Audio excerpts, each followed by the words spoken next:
finally a video where we're talking about something else other than, you know, what everybody's been talking about. We do have a slight update. Oh, okay. Never mind. Hello, everybody. Welcome back to the channel. How's it going, everyone? Timestamps down below because we're going to hit about 3 different things in this video, and timestamps down below because we are going to start off with a little bit of update. Not a huge update, but a couple things I saw noteworthy about the Luis Rubiales situation because, as we know, his mother entered a hunger strike at a church a few days ago. We weren't here to talk about that. Did you have any things? But what did you think about that? I thought it was pretty drastic, especially seeing what happened, you know. It's like, no, there shouldn't be justice for your son who is doing awful things to people. Right. You know, not just this incident. I'm sure there's 200 more incidents. Oh, I did see something kind of funny. It said something about, well, we thought Luis Rubiales was crazy. Maybe this is where he got the crazy from.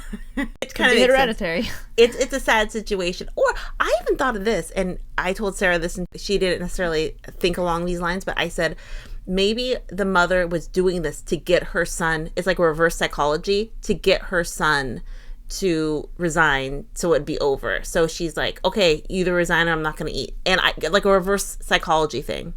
No. You don't think that? No, I just think she's supporting her son no matter what. You do. Wild. Yeah, but you know, I still hope, you know, I don't wish any harm on her, but her apparently she has been taken to the hospital. This was reported earlier today, so I don't quite know an update on that, but it looks like she has been taken to the hospital. Hey everyone, this is Sara. I'm just doing a quick update because Sara and I had talked about Luis Rubiales' mother entering the hospital amid her hunger strike, but it has just been reported that mother of Spanish soccer chief Luis Rubiales released from hospital after church hunger strike, according to reports. So it sounds like she is now officially out, and I saw another article that said the hunger strike ended. I'm sure when she went to the hospital, they gave her some type of fluids or some type of food or something, but it still seems like she is still protesting the treatment of her son. So that is the update. So she is out, but the whole situation is just sad and disturbing. And somebody who's more advanced in age, you know, they need food and water. His mom. Exactly. That's what I said last time. For him to put his mom even in the situation, I think is disturbing. The other slight update we have is, this is more good news than bad news, but Luis Rubiales' uncle tears into embattled nephew, saying even family members are against him in Kissgate scandal, and he needs re-education about women. And then he goes on to say, Juan Rubiales Lopez described his nephew as a man obsessed with power, luxury, money, and even women. We're not going to read any more really of the story, but there are people in his family, his uncle and that part of his family says, you know, no, he's not a good guy. He's done bad things. He's not a good guy. He's somebody obsessed with money, power, women. So thank goodness his people in his family are speaking up, said this isn't right. And hopefully it's sincere. I kind of like the cynical part of me thinks, oh, maybe it's just so that part of the family doesn't get hate on them. So I did read that. So I think that was part of the good news. But I mean, like Sara said at the beginning, even if Sara said at the beginning, you know, we haven't talked about anything other than this since the World Cup. You know, they won the World Cup. This came out the night of the World Cup. And so you and I haven't even really talked about, you know, the World Cup's over. You know, everyone has like the post-World Cup sadness. World Cup blues. Yeah. And I got the blues. So World Cup was such a high, the highs of the highs and the lows of the lows, especially for a lot of the countries who got knocked out early, like the U.S. It was just a really fun month overall to see, you know, even though the United States lost, I had a few days of sadness and then then you get over it, you know. Yeah, you were pretty mopey, though. But also, I mean, after the tournament happens, after the World Cup happens, the new FIFA rankings are released. I think we knew United States was going to move down points-wise, but they really did. U.S. women's national team dropped to lowest FIFA ranking after World Cup failure. Sweden have knocked the United States off the top of FIFA's women's rankings for the first time in more than 6 years. The U.S., who have held the number 1 spot since June 2017 and won back-to-back World Cups in 2015 and 2019, slipped out of the top 2 for the first time since FIFA introduced the rankings in 2003. The U.S. women's national team recorded their worst performance at a World Cup, being knocked out by Sweden in a penalty shootout in the round of 16. Okay. It hurt all over again just to read that. I know. They're officially knocked out. And if we look at the rankings, Sweden first, Spain second, climbed 4 spots. It doesn't show it on this graphic, but Spain beat USA by like a very, very, very slim margin by like a point or two to be in the second place. So it was very close between Spain and United States. But Spain definitely deserved to go up in the rankings. Yeah, for sure. Sweden, Sweden came in second at the Olympics. Have been playing really well. They're very consistent. But if you look at the other teams, England stayed the same, France stayed the same, Germany, Netherlands. Germany went down 4 spots. Wow. Netherlands up 2, Japan up 3, Brazil down 1, and Canada down 3. This is wild. Wild rankings. Germany really took a hit. Yeah. I mean, Canada did too. Yeah. But I was surprised England didn't move up. But if you look at the other points, it made sense they didn't move up. There wouldn't really be a place for them to move on based on points. But one country you did not see in that top 10 was one kind of surprising country. We're going to read a little bit from the story, but, we did not see Australia in the top 10. Disbelief as Matildas drop out of FIFA top 10 despite reaching Women's World Cup semifinals. The Matildas have moved from the 10th to 11th in governing body FIFA's updated global rankings, the only team from the top 10 before the tournament to drop out. Yeah, so they got to the semifinals, and I think a lot of people thought they would move up based on had a good performance. But a lot of people are saying, hey, this seems strange that they moved down. After starting the World Cup ranked 10th, and despite reaching the semifinal stage of the global showpiece for the first time, Sam Kerr and company now find themselves at 11th. A group stage loss to Nigeria contributed heavily to the Matildas' ranking demotion, while a semifinal defeat to England and a third place playoff loss to Sweden were also factors.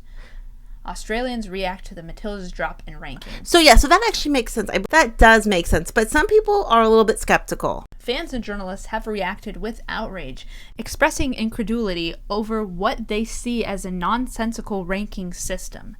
In case you needed further proof these rankings are fraudulent, a FIFA Women's World Cup semifinal gets the Matildas drop from the 10th to 11th, Japan jump into the top 10, below the likes of Brazil, Germany, and Canada, who made group stage exits, wrote AAP sports journalist Anna Harrington. Journalist Mark Gottlieb, struck a similar note, tweeting that Matildas have dropped to number 11 in the latest FIFA Women's World Rankings, despite finishing 4th at the FIFA Women's World Cup. When a commentator pointed out the decrease was likely a result of the Matildas losing their last 2 games, he responded, "That's an insane way to do rankings." I felt bad for, when I saw the Matildas had dropped out of the top 10, I was surprised. How are the rankings determined? How does the FIFA ranking system work? A country's ranking is calculated using a variety of criteria, including results, venue, and the importance of the match and the difference in world ranking between the competing teams. Based on these criteria, teams are given predicted outcomes for how they will perform each match. When they exceed that prediction, in other words, when they do better than expected, they are rewarded with a number of points that contribute to the overall ranking. When a team falls short of the expectations, they lose points. Yeah, that's like the very basics of how they're determined. I don't like that. I don't like that ranking. I don't like how they do that. Yeah, it's someone saying, if you lose to Nigeria, even though Nigeria is a very strong team, based on the rankings, you shouldn't lose to Nigeria, so you lose points. A lot of points. Depending on the FIFA, they can kind of, we want this person to be number 1. We want this person to be, you know what I mean? It seems like there's a lot of leeway in how they actually rank it. Or a bias thing, whatever, because I mean, FIFA doesn't really seem that fair when it comes to that overall stuff, or rules, but what did everyone think about that? If you're Australian and you saw these rankings come out, were you kind of bummed, or did you understand, they lost the match to Sweden, they lost it to Nigeria, they lost in England, did it make sense to you? Some people are going to say it's absolutely the way it should be, and I think some of the Australian commentators said, hey, well, looks like how who says fuzzy math? George Bush, a little fuzzy math happening. So what did everyone think about that? Also, it has just come out. Megan Rapinoe made the announcement that sadly, the U.S. women's national team have just announced her last match. Take it away, Sarah. Megan Rapinoe will make final U.S. women's national appearance in September. Megan Rapinoe will make her final appearance for the U.S. women's national team in a friendly against South Africa on September 24th. The 38-year-old forward, who just played in her 4th World Cup, is set to retire at the end of the 2023 NWSL season, she announced in July.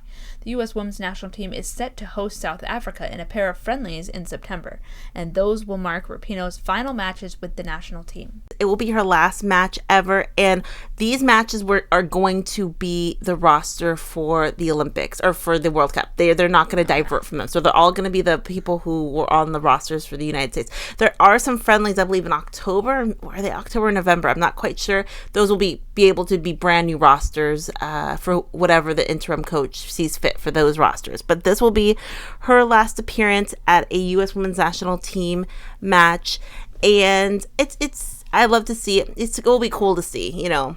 Yeah, bittersweet. I mean, yeah, it'll be exciting to see her, you know, play. Yeah. Last match, sad stuff. I mean, we're going to talk about more of this when it happens, but it's just crazy that she's been with the team so long now. She was with the team so long, and Megan Rapinoe has done so much off the field / on the field / off the field. Icon. Yeah, and a lot of people, she changed sports in a lot of ways. She changed the perception of female sports and the perception of LGBT, sports. Life changer. Yeah. There. Also, maybe this means that her and Sue Bird can get married, because they still have to get married. Yeah, They're both. You said that before. Yeah, I don't know if they'll ever get married at this point, but no, they will. Yeah, I think so too. I see it. We'll see what they choose to do. We'll see what Megan chooses to do after the playing soccer. I mean, obviously she could do anything, So did everyone see that? Also, OL Reign, her NWSL, OL Reign's last league game will be October 6th. Yes. So, we don't know if OL Reign is going to make the postseason. They're on the bubble. They might not. It's gonna be tight, but they definitely could make it. We will see if she'll make it into the postseason for her last season in NWSL. And if anyone watched, OL Reign just played against Angel City, where OL Reign did lose, but Pino scored a PK in that game. She redeemed herself. Yeah. I did see some people in the comments saying, "Hey, where was this at the Olympics?" Shaking my head at that. I know, and that's the thing. So many people missed PKs, and the goaltending was so superior at the Olympics, or at the World Cup, and nerves too. Megan is not. Everyone's prone to nerves, including a Megan Rapinoe.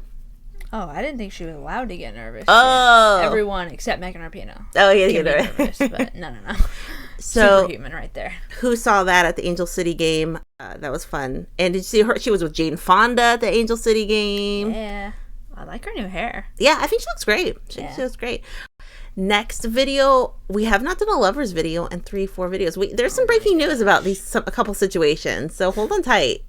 People are going to be quaking. Sara was quaking when I told her about this. Questions, comments down below. What do you think? What do you think about the FIFA ranking system? I know there's always been criticisms about it overall. I've seen a lot of people talk about it out throughout the years. Australia do so well, then actually drop. But I will say they were in a tough group.